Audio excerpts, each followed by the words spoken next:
বন্ধুগণ, আজ গতকালকে একটা মর্মান্তিক একটা ঘটনা ঘটে গেছে।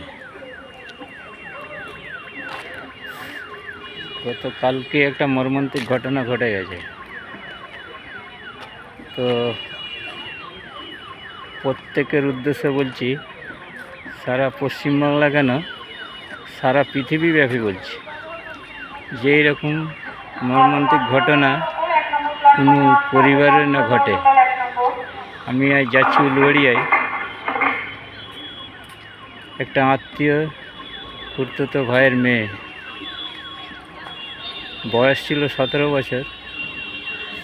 সেটা প্রেম ভালোবাসা করেছিল।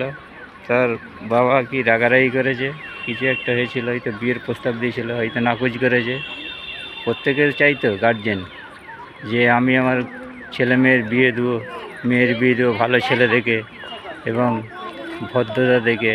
কোনোদিন চাইবে যে একটা গার্জেন যে মেয়ের বিয়ে দিবে চোর ডাকাতকে ধরে দিবে? কোনোদিন চাইবে? আপনি চাইবেন না আমি চাইব? তো সেই হিসাবে হয়তো তাকে কিছু রাগারাগি করেছিল। জুম্মার নামাজের টাইম হয়ে গেছে, জুম্মার নামাজ পড়তে গিয়েছিল। তারপরে এসে দেখে যে এরকম সুসাইড করেছে, গলায় দড়ি দিয়েছে। আমি এখন যাচ্ছি উলুবেড়িয়ায় হসপিটালে, পোস্টমর্টম হবে। পোস্টমর্টম হয়ে এখান দিয়ে যাওয়া হবে শ্যামপুর, সেইখানে মাটি মঞ্জিল হবে, দিয়ে আবার বাড়ি ফিরব। তো প্রত্যেকের গার্জেনদের বলছি, আপনার ছেলে মেয়েদের হাতে টাচ ফোন দেবেন না। খাওয়াবো রাজভোগ, দেখাবো বাঘের চোখ। ছেলে আমার নিজের, ছেলে মেয়েদের আমি অন্তর দিয়ে ভালোবাসি। আপনি ভালোবাসেন না, আমি ভালোবাসি, প্রত্যেকে ভালোবাসি। যে যার ছেলে মেয়েকে সে যার প্রত্যেকেই ভালোবাসে। কিন্তু এই নাই, ছেলে মেয়েদের ফোন আপনারা দিবেন না দয়া করে।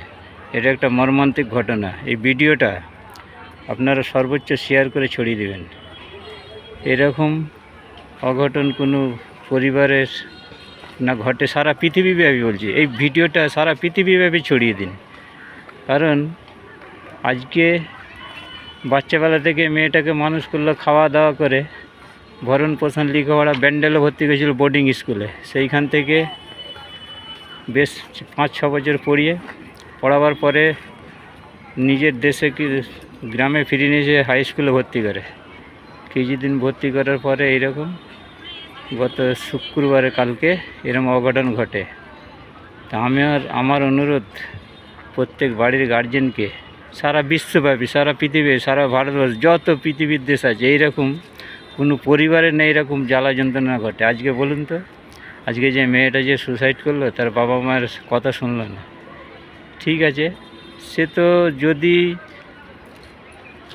হয়তো তার বাবা মা রাজি না, তো পালিয়ে যেতে হতো সেই ছেলেটাকে নিয়ে। কিন্তু সুসাইডটা কেন করতে গেল?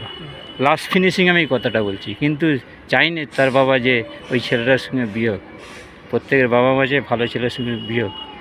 কিন্তু তাই সকলকে অনুরোধ করে বলছি যে প্রত্যেকের ছেলে মেয়েকে ফোন আপনারা দেবেন না। ফোনটা খুব এখন এক একটা বাড়ির অশান্তি হয়ে দাঁড়িয়েছে। বলুন তো, এই বাচ্চা থেকে দুধ ফুদ খাইয়ে বাচ্চা যখন জন্ম থেকে মানুষ করে, আজকে মেয়েটার বয়স 17 বছর, আজকে সুসাইড করে, কত বড় যন্ত্রণা বেদনায়ক। এটা কি ভোলা যাবে?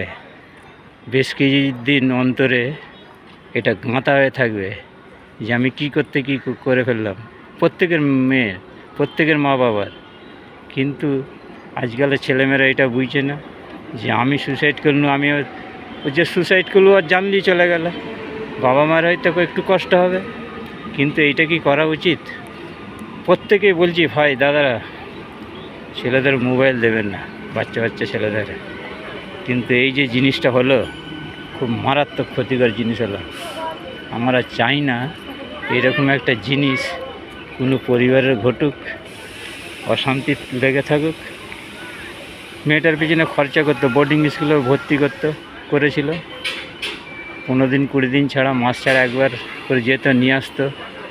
কিন্তু তার সত্ত্বেও যদি এরকম একটা অঘটন ঘটিয়ে ফেলবে, প্রত্যেকে চাইতো যে আমি আমার মেয়ের বিয়ে দেবো ভালো ছেলে দেখে, সামাজিক ছেলে দেখে, বাড়ির জামাই হবে, 5টা লোক বলবে হ্যাঁ একটা ছেলে একটা জামাই হয়েছে। কিন্তু এসব কি, তো আমাদের তো কিছু মাথায় ঢুকে না। কিন্তু যাই হোক, আপনারা এটা ভিডিওটা সর্বোচ্চ সারা পৃথিবী বাংলাব্যাপী ভারতবর্ষে সারা পৃথিবীব্যাপী আপনারা ছড়িয়ে দেবেন। মেয়েটাই গলায় দড়ি দিয়েছিল, বাবার নামাজ পড়ার টাইম হয়ে গেছিলো, নামাজ পড়তে চলে গিয়েছিলো, এসে দেখে নামাজ পড়ে যে এইরকম অঘটন ঘটেছে।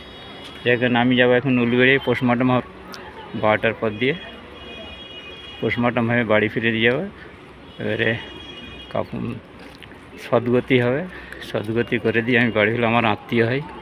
যাই হোক বন্ধুরা, ভিডিওটা আপনারা সারা পৃথিবীব্যাপী প্রত্যেক গার্জেনরা যেন দেখে, যে তার ছেলে মেয়েদের যেন একটু গাইডলাইনটা ঠিক মজবুত করে। আসসালামু আলাইকুম, আবার দেখা হবে পরবর্তী ভিডিও। আপনারা সবাই সুস্থ থাকবেন, ভালো থাকবেন, এই বলে আজকে